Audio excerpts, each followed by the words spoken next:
El col·legi du a terme des de fa ja gairebé 15 anys un programa que es diu Premsa a les Escoles, que des del seu origen, en què era explicar els mitjans de comunicació tradicionals, ha anat evolucionant fins ara, que és un taller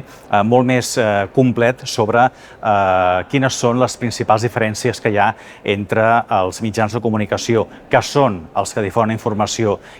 que està contrastada, informació que està elaborada per periodistes, que a més compleixen els requisits del Codi Deontològic, que té com a un dels seus principals objectius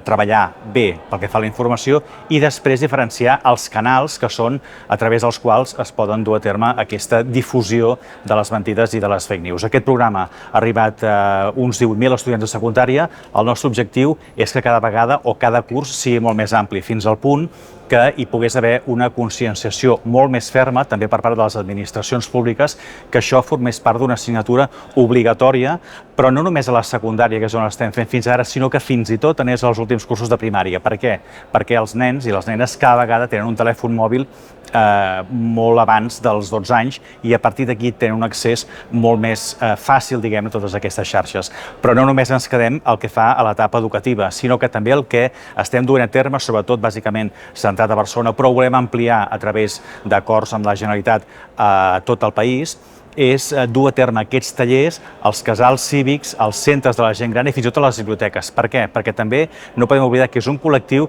que també té accés a internet des de fa ja uns quants anys, que també té telèfons mòbils i que, per tant, té molt fàcil poder accedir a aquestes mentides, perquè no els direm que són informacions i que són notícies, i a partir d'aquí anar-ho a divulgar. Bàsicament el que volem és donar les eines a la societat perquè sàpiga diferenciar i sàpiga valorar. Això és una informació, està feta en base als criteris del Codi Deontològic, això és una mentida, és una fake news, per tant, l'apartem i no li donem cap tipus ni de credibilitat ni d'atenció i, evidentment, tampoc no la difonem.